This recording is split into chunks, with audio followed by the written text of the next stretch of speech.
È una giornata davvero memorabile e qui a Farfini a Venezia, sede del Consiglio regionale, avere un campione come Riccardo Pasquato, un giovane campione europeo come Riccardo Pasquato, non è solo un momento dove possiamo trasmettere un messaggio dove riconfermiamo quanto importante è lo sport come palestra anche di vita, che è stato interessante ascoltare Riccardo nel confermare che dietro ogni successo c'è tanto lavoro, ci sono rinunce, sacrifici e dedizione, nulla accade per caso. Ancora più felice la giornata perché oggi in questo momento abbiamo portato all'attenzione dei veneti non solo uno sport che in verità è molto importante per il Veneto e che racconta tante eccellenze, non solo il campione europeo, giovane campione europeo Riccardo Pasquato, ma la Fantic, la moto con cui lui oggi corre, e quindi dalla moto al campione c'è un tantissimo sport in questo senso tutto Veneto. I sacrifici sono stati molti, però alla fine insomma, hanno portato a un bel risultato e speriamo che tutti i sacrifici che stiamo continuando a fare assieme al team, al motoclub e alla mia famiglia, insomma, portino risultati sempre migliori e niente, quindi ci auguriamo il meglio per il futuro. Allora, io non sono un professionista, quindi faccio gli allenamenti che secondo me sono migliori e vedo fare anche dai migliori. Io mi sveglio presto la mattina, faccio una corsa a piedi e dopo vado a scuola, finisco scuola e in accordo diciamo, con gli studi, con quello che devo fare, cerco di allenarmi anche il pomeriggio, la sera, in palestra se riesco, e il weekend via in moto, allenandomi in moto.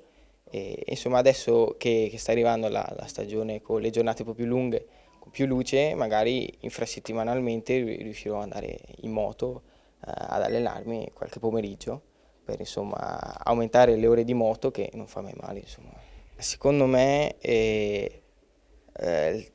ti deve piacere quello che fai, cioè ti deve divertire e quando ti diverti dopo ti viene naturale come e quindi però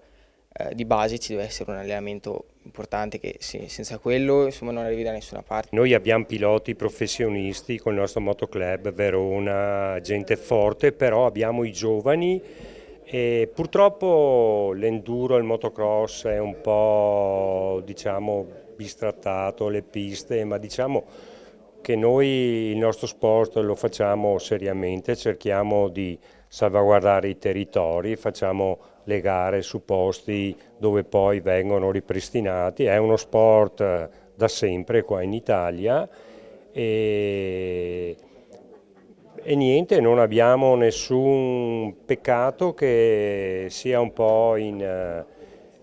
continua lotta con il territorio. Ci sono altri sport che magari fanno più danni, però non sono considerati come il nostro. Abbiamo Pasquato, abbiamo il Colorio, abbiamo molti giovanissimi, però sono tutti giovani che sono cresciuti con noi dall'età di 6 anni e noi puntiamo in alto dopo l'europeo, sa anche lei che c'è il mondiale e noi gli daremo tutti i supporti perché questo avvenga. Partiamo dal presupposto che noi puntiamo molto sui giovani e quindi questa cosa è abbastanza determinante. Siamo un team che abbiamo dei piloti un po' più, con più esperienza. Però abbiamo anche un'academy per aiutare i giovani a fare il passaggio da piloti non professionisti a professionisti, quindi abbiamo una struttura che gestiscono tutti quanti gli allenamenti e tutte quante le cose che servono per aiutare questi ragazzi dallo sviluppo della moto e quant'altro. Quindi diamo una mano a loro a dare un percorso di allenamento per poi arrivare ai risultati. Ma un giovane che vuole arrivare in questo sport ad alti livelli, che talento di base comunque deve avere? Allora, la dedizione sicuramente ci deve essere, il non mollare mai, questo è molto importante. Dal punto di vista strettamente tecnico? Strettamente tecnico deve essere molto coordinato, perché è la base di tutto. Con gli esercizi puoi arrivare a un certo punto, con un allenamento puoi arrivare a un certo punto, però se manca la velocità o cosa, diciamo che quello lì fa un po' faticare, insomma.